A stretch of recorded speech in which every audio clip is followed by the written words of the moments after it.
Hello again, chaps and chapettes. How are we all doing? It is lovely to see you all again.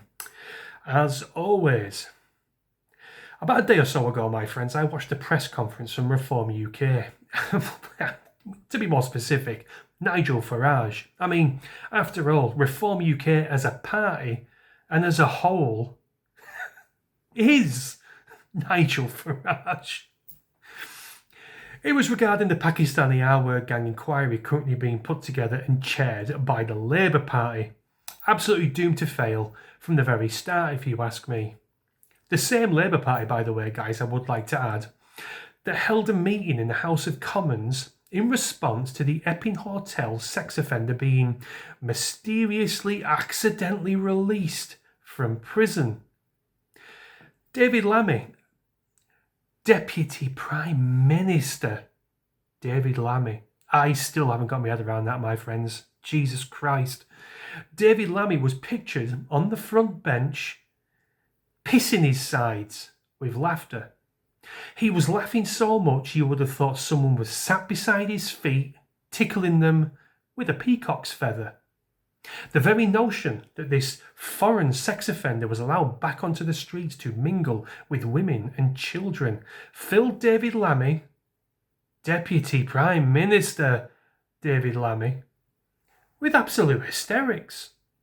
That's of all you need to know about the Labour Party, of course.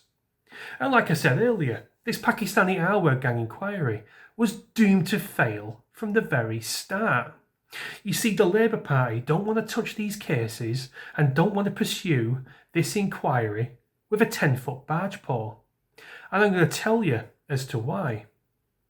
Because a huge percentage of people who covered this up for many, many years and who were involved in silencing the actual survivors of these Pakistani R-word gangs are Labour councillors, Labour councils and Labour police chiefs and Labour police commissioners.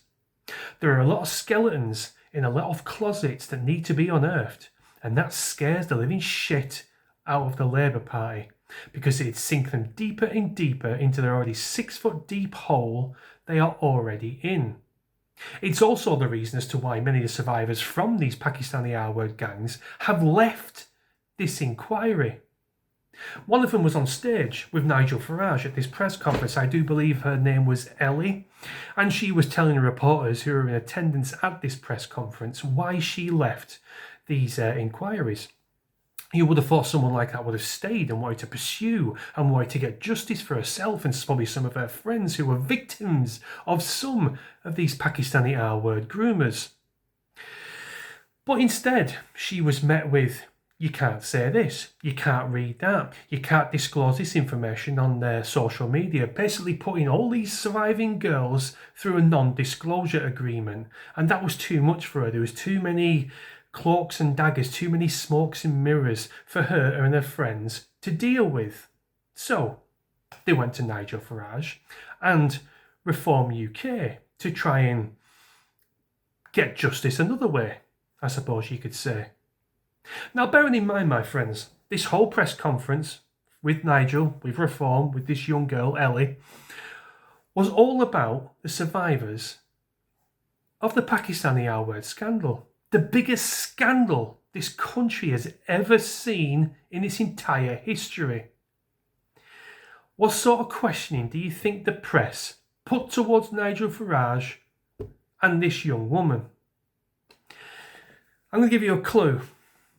I did a video about this a few days ago, about Sarah Porchin, the Reform UK MP who said there were too many ethnic minorities on their advertisements on television.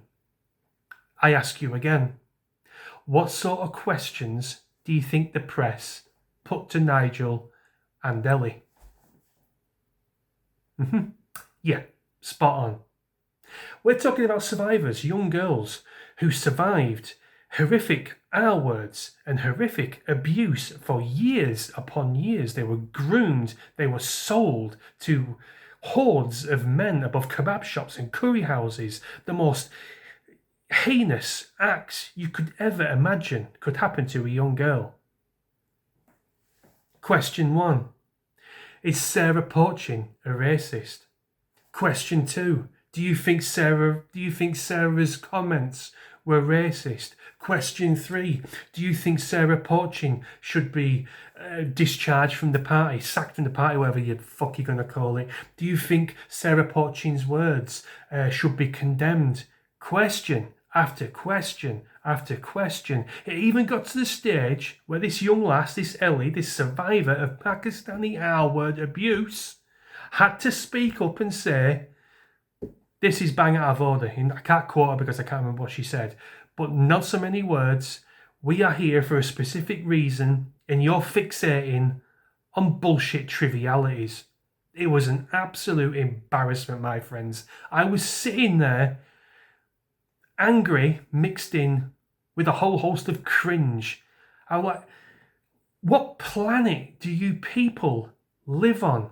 We are talking about victims of PDF files, and you're fixating on someone noticing advertisements on British television contains too many ethnic minorities. It tells you all you need to know about where this country has gone wrong, my friends. The press, the positions of power, the political parties, it's all corrupt, it's all bullshit, and they've all got their own certain agendas, no matter what the fuck gets in the way. I'm sure you guys have seen this on social media. I'm sure you guys have watched the interview yourselves. I just had to make a video of it, guys. It made me sick to my stomach. The line of questioning, considering what this press conference was being held for, was rancid.